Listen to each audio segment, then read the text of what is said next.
fishy friends, and welcome back to yet another Stay Fishy Adventure. Today, we're doing it beach style, right near the beach. And our goal is to have a little fun out here, find some food, and poach a camp this evening in the spot. We're probably not supposed to. But before we do any of that, we gotta find some food. We're walking out on the jetty.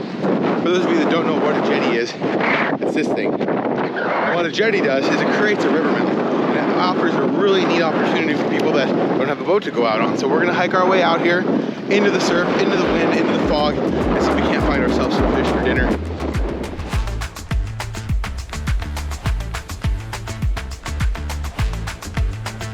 Now, in my experience, the jetty has to be one of the most intimidating, confusing, and sometimes frustrating places to fish that I've ever experienced. The fact that you're stuck on the bank in such a massive area, and we're on a 2-mile long jetty right here, so we can walk all day long down these amazing, scary rocks, cast into oblivion, and not knowing what the hell we're doing. So the key is to keep moving and keep looking for the areas that these fish are biting. I'm gonna try to get down to the end of this jetty here. The tide is at high slack right now, which means there should be a lot of fish feeding. There's a few different options of species that we can catch here today. There's lingcod, there's rockfish, there's surf perch, and of course there's salmon. So I have rods for both. The one rod I have here is your normal twister tail. The other one is a bobber rod that I brought some herring with, some fresh frozen herring that I'm gonna be able to cast out and float that through, but I'm gonna wait till there's a little more current to be able to do that. So let's get down on the water without falling. Let's get a big cast in. Let's get this thing underway.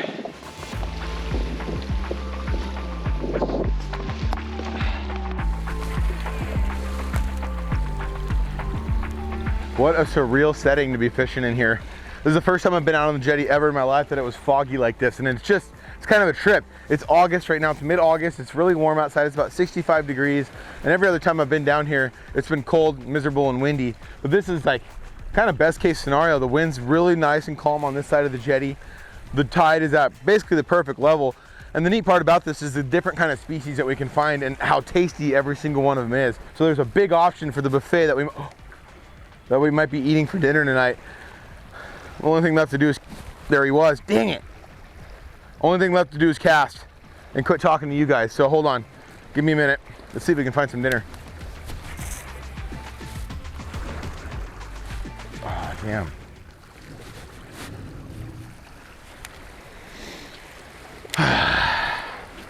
Could be fatality number one. Usually how I gauge my jetty fishing experience, everybody, is by the amount of gear lost. I buy only enough tackle to frustrate me. By the time I lose every lure that I brought, then I know it's time to go home. And there's lure number one.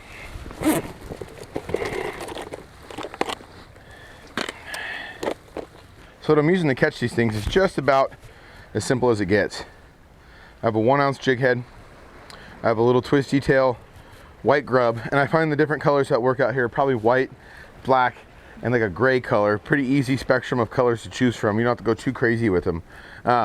And what I'm trying to do here is work this jetty line. The thing about this and why it's so snaggy is because this is a giant rock man-made structure. So the bottom of the jetty sticks out farther than the top, obviously. It's like a pyramid scheme here. So as I cast out and I bring it in, these rocks are sticking way out into the center, and I'm dragging this lure back across them, trying to just hope and pray that it doesn't get snagged up every time. But that's a little easier said than done, especially because these fish are living down and in between all these big boulders. So it's a necessity to get it down close to them without getting it into them.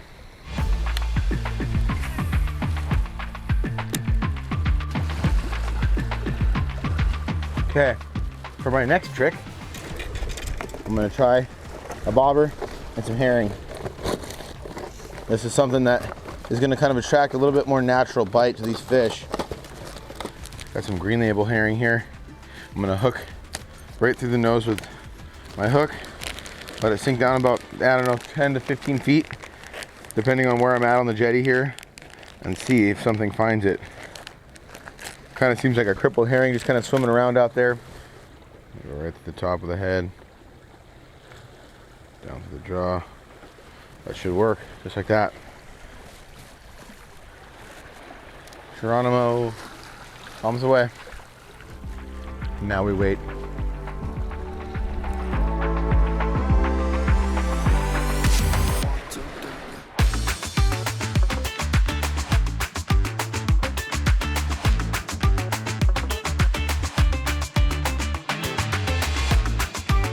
All right, let's go check out another spot.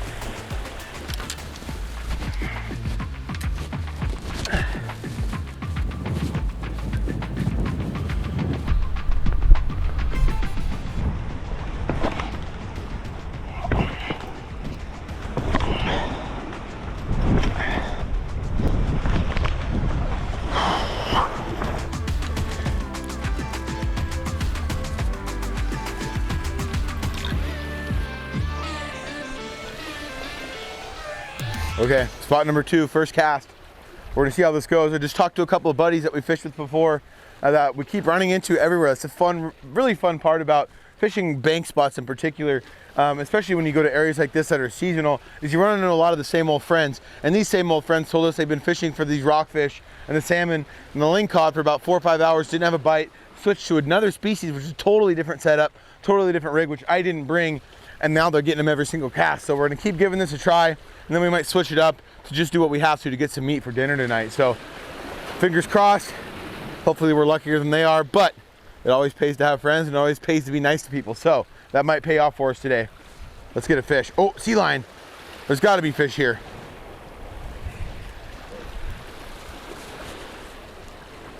Oh, there he was. Damn it. First bite. First bite. Damn near yanked the rod out of my hand. That's a good sign. Normally when it's all tidal influence like this, so we need the tide to be going out to start having the bait fish get pushed around and cause these fish to really start feeding.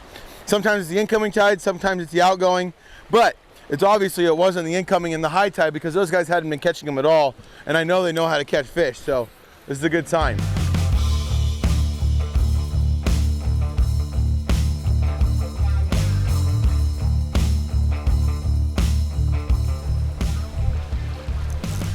Fish on, fish on, fish on, fish on. Got him, guys. Funny thing is, the bobber didn't even go down. I just went to start reeling in. Must have given that thing a little bit of emotion and fish on. Heck yeah. This is good. What is this? Yep, beautiful rockfish. I gotta get down here with this thing. Please stay on, buddy. Please stay on. We need you. We need to eat you. Come on now. Yes, he's hooked really nicely. This is good. This is good. This is really good. Got him. Got him, everybody. Beautiful black rock. Woohoo! Fish on. Success. Come here, mister. You're going with us. Ow! He's fighting back. He's fighting back. Don't want to get hooked here. There he is. Beautiful black rockfish. One of my very favorite eating fish in the world. Look at those big giant eyes on him. And you can see this current rip just starting out behind us. The tide's really starting to rip out here, so I think these fish are about to go on the feed. I need to get back in there.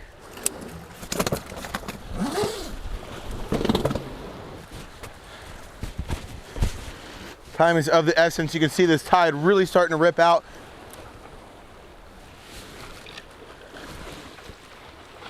Oh, son of a gun. Woo! The bite might be on, you guys. That was instant.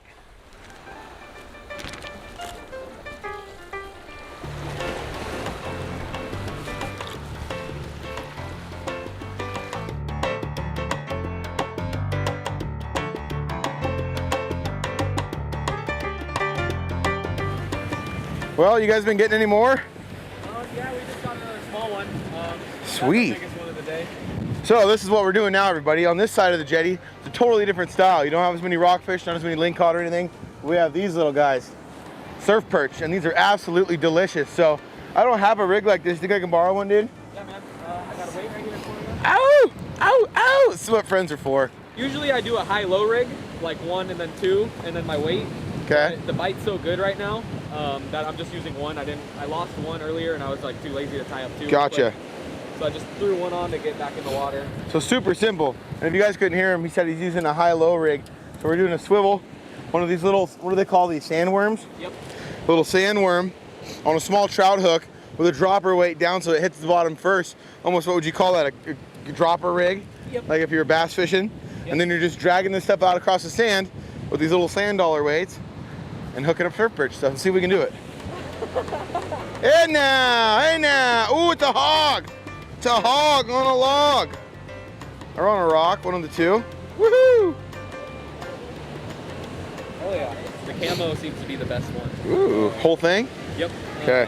I just rig it through the top.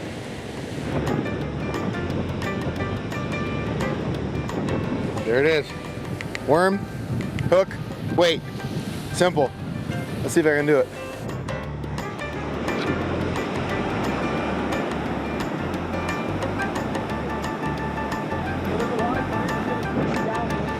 There he is, first cast. Oh, and he's off. Well, it was easier than I thought. Okay, let's try this again.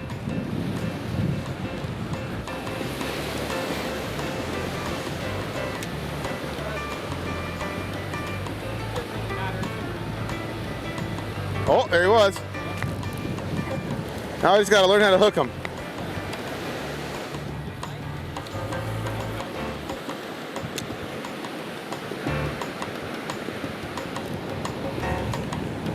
I got him! I got him! You said it, little, you said it. Woo-hoo-hoo-hoo! Surf perch! Double! Double! Let's throw in the bag.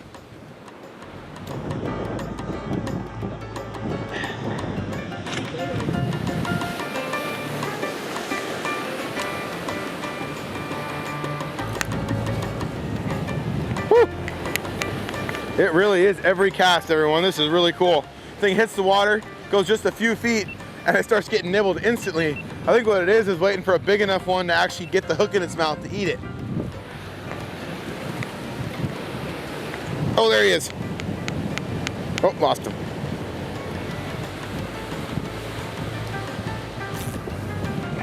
Oh, come on. Damn near yanked me off the jetty. Aha!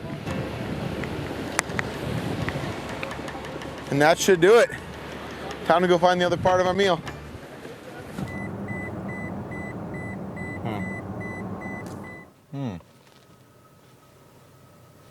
This just might do. Gonna need this. Let's go. Come on, dude.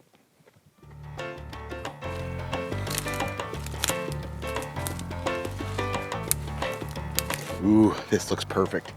This looks perfect. If you guys know what I'm doing right now, I want to see some comments below, but I'm not going to tell you. This is going to be a surprise because we're looking for one more piece of our meal tonight for our stealth camping spot. Let's get it. This isn't it, but it's a sign. They do exist. Any guesses yet? Ooh, what's that? Ah, faked out. Fake out.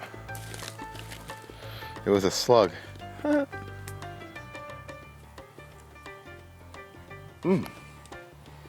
smells really nice. Kind of looks like an oyster mushroom of sorts, but one safe thing you should never do is eat a mushroom you don't know what it is. This looks very similar to the one that we're looking for, but it's not the one, so let's keep looking for it.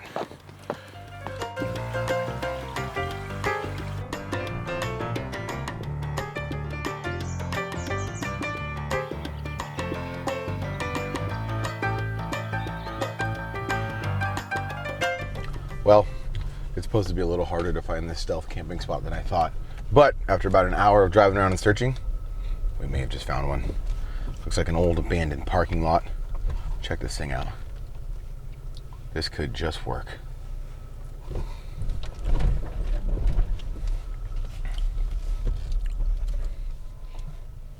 This'll do.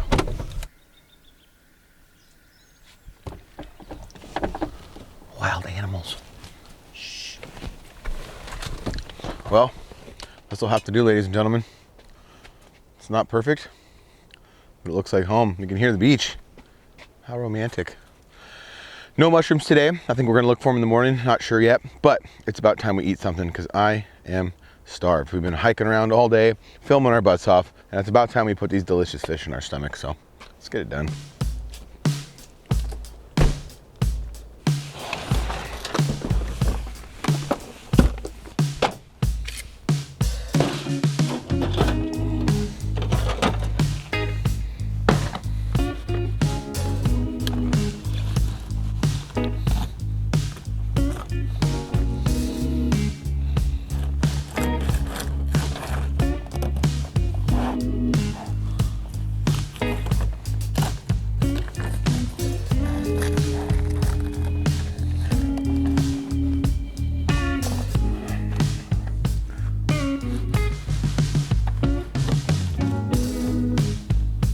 Well, not much to these surf perch here, but we're gonna get all the meat off them that we can. We may not have the nicest bum camp, but I'll tell you what, we're gonna have the nicest bum camp meal.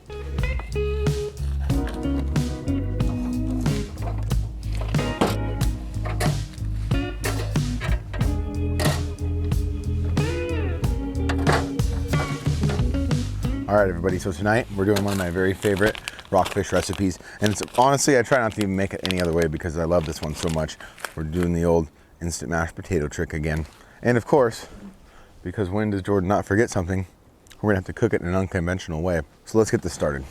So what we're gonna do first, we're gonna get these thrown down here. Hit them with a little kicking chicken for the kicking fish.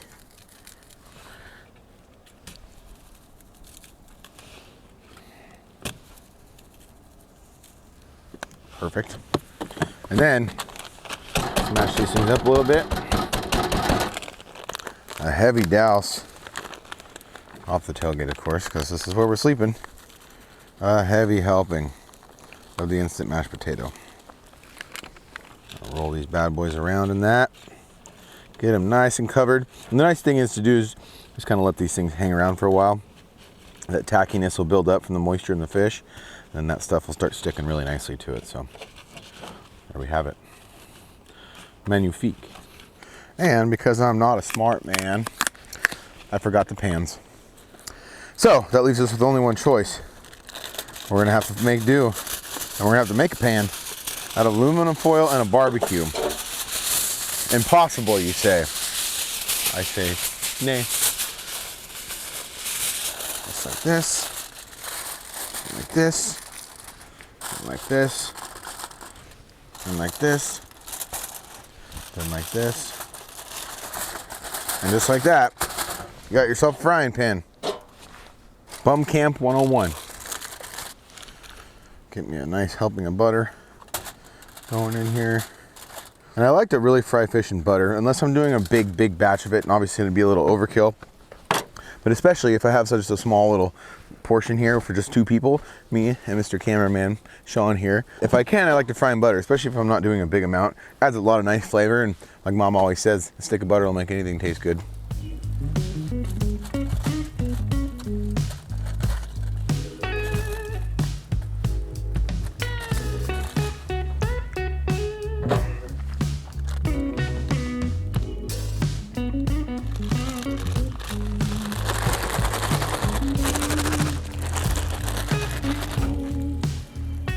Flaring up, flaring up. Fire, fire, fire.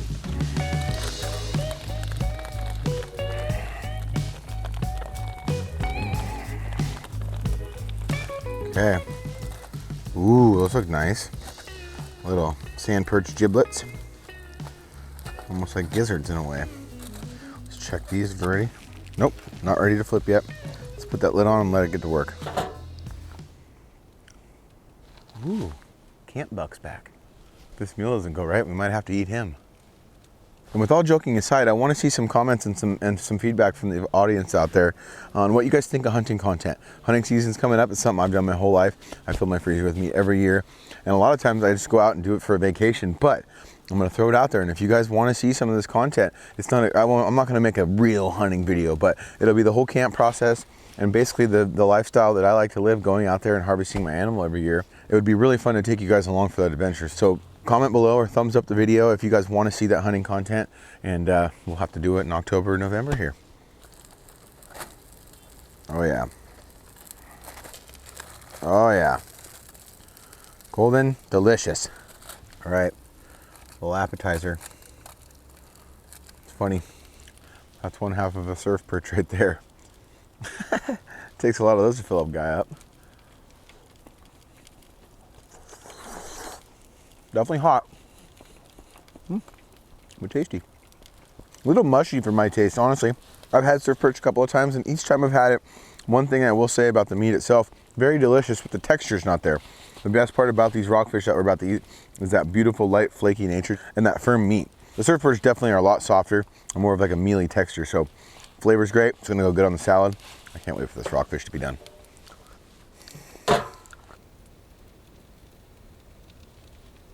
He's getting closer.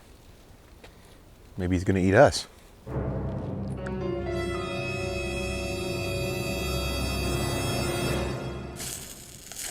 All right, the light flaky goodness is ready.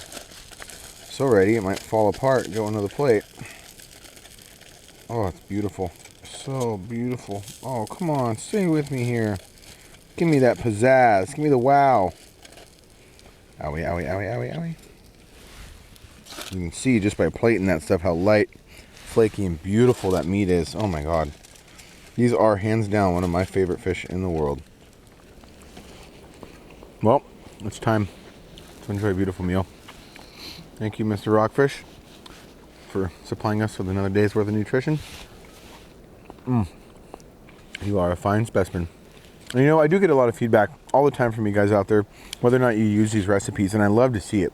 One of my best and most rewarding parts of making these videos is one, sharing the love for the outdoors and kind of sharing the experience of living this sort of lifestyle. And also two, how to take care and how to process and really thoroughly enjoy the wild catch that you get to go and receive by going out and doing these kind of stuff. So I love to see the feedback. Be sure to send in pictures. I also have an Instagram page and a Facebook page. So if you guys want to get on there, you can tag us, you can post anything at Stay Fishy Adventures. And let us know how you like these recipes, and maybe even send in some different ones that you'd like to see me do as well. So, nevertheless, you got to try this one. It doesn't matter what kind of fish it is, walleye, bass, rockfish, something on the East Coast, you know, whatever you have available to you, any kind of fish you want to fry, it was really, really good with this recipe. So, give it a shot.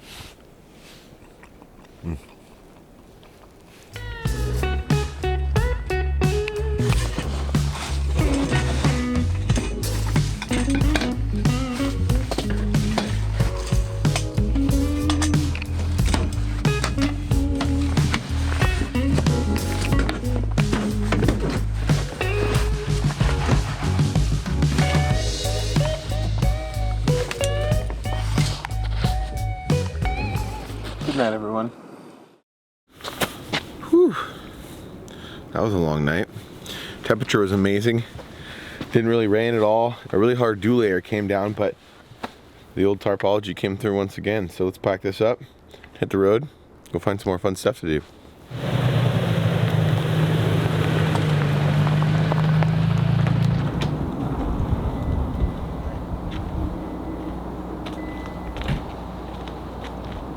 Well, after a long night's sleep, I'm hungry and we need to find us some breakfast. And I still got mushrooms on the mind. So we're trying a completely different area. We've got a different style of trees, different stand of timber, a little bit different hillside facing a different direction. So let's dive in the bushes and see if we can find us some breakfast.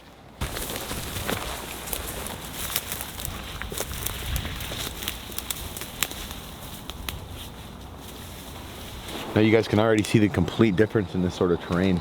We got this really heavy, thick cover on top of us here. Not so much daylight coming in. And we have this really interesting little ecosystem on the bottom of the ground. Not as much ground cover.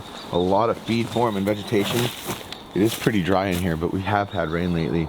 We'll start wandering back and forth and zigzagging. See if we can find us some mushrooms.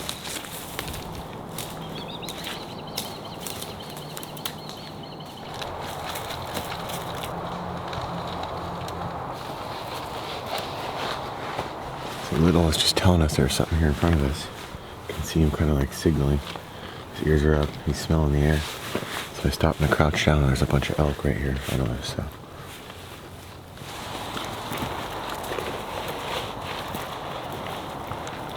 Well, we have signs of life. We got elk poop, elk, and now we have mushrooms. That one looks very poisonous, so we're not going to eat that one. But it's a good sign that there's enough moisture in here to make these things grow.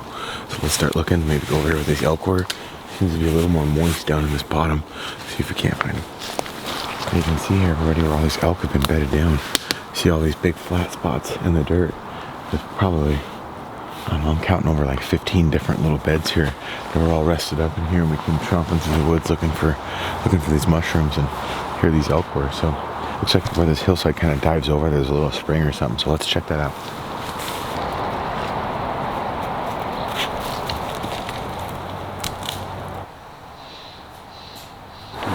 Some shells from last year.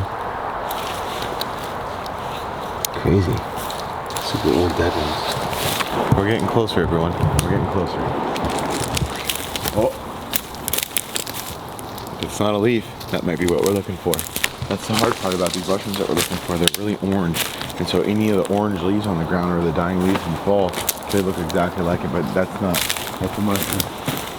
Yes! Check it out, everybody. There's 3 of them. Yes! We're eating. We're eating. Here they are. This is a chanterelle mushroom. Let me cut it for you.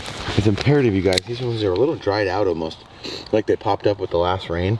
And then as everything dried back out, they've kind of gotten a little dry on the limbs. But it's really important to cut them. And get that nice fresh cut on the bottom.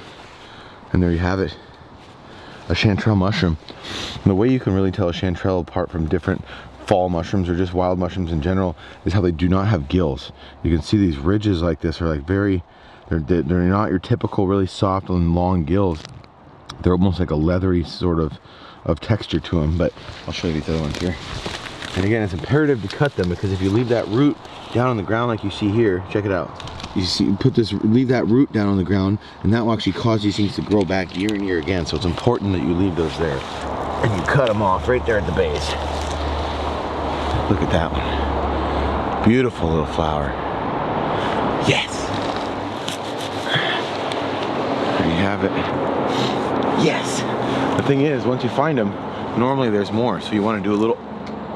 They're right behind you. They're right behind you. Almost walked past this one. Oh, got it. Oh yeah, we're eating good, everyone. We're eating good. All right. Yeah. This one's the driest, but it'll still eat. Enough butter. Rehydrate it a little bit. Sweet. Here it is, everyone. Our first haul of chanterelle mushrooms of the year. They're not the most perfect ones. They're a little dried out, but that's okay. There'll be plenty more to come once it really starts to rain out here. Here they are. Beautiful golden chanterelle. Well, the elk led us to them. Let's go eat. Healthy, balanced breakfast. Yum. These blackberries are off the charts. And this might be the easiest picking I've ever seen.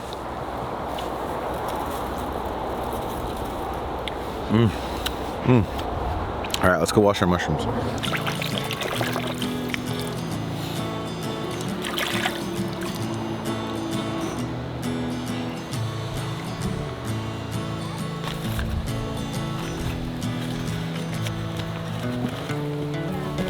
This morning's menu: homemade kielbasa sausage. Thanks, Dad. And mushrooms on tinfoil.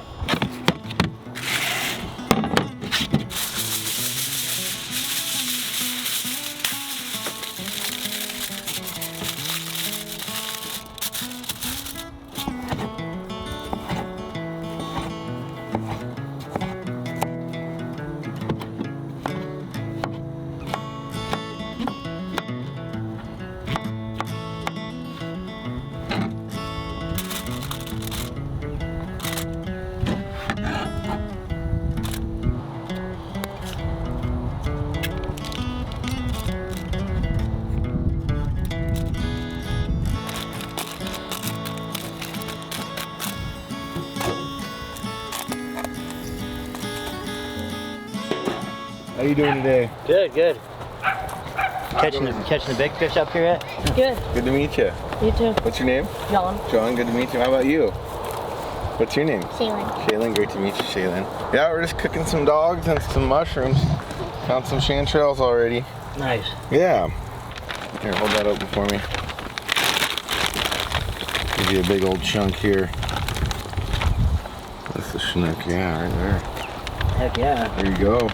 Thank you. You're welcome, enjoy. It'll be a good dinner for you. That's a lot. It should be tasty. Looks like it.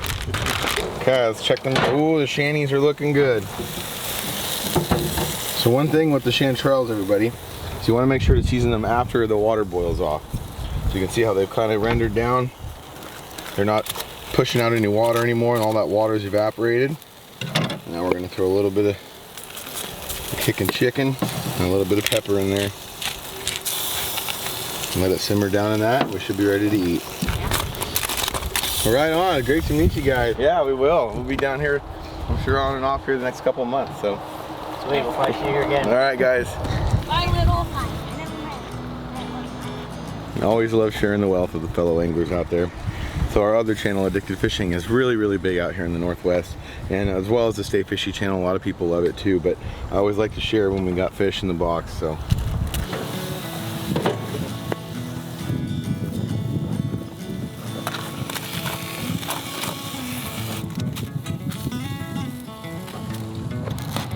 Let's see some comments below on what your favorite kind of sausage is, you guys.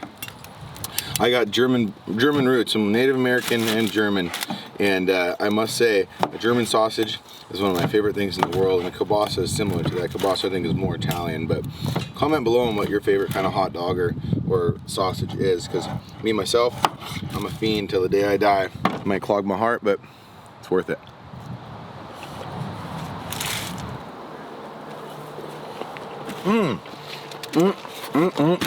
Yummy. Nothing like the first mushrooms of the year. The nice part about a lot of these wild mushrooms like this, like the morels that you guys have seen in some of the videos, and then the chanterelles alike, like these, is just that meaty texture. A lot of people say they don't like mushrooms because it's a texture thing to them, but this is like eating a little piece of chicken, but with a really nice earthy, almost sweet flavor to it. It's amazing. Let's try a little combo wombo here. Look at that. That's a special bite. Nothing like living off the land. Some homemade deer kielbasa by my dad. And some wild mushrooms for breakfast. Good day. Well, it has been a successful stealth camp. Let me take this out. Well, it has been yet another successful. Well, it has been another successful stealth camping mission. Well, it has been yet another successful stealth camping mission here to the beach. I had a lot of fun, you guys. Got to see a lot of beautiful area, and we got the first mushrooms of the year. So comment below on what you think of that, and give this video a thumbs up. Until next week, same time, same place. You all stay fishy. We'll see you out there. Later, bud.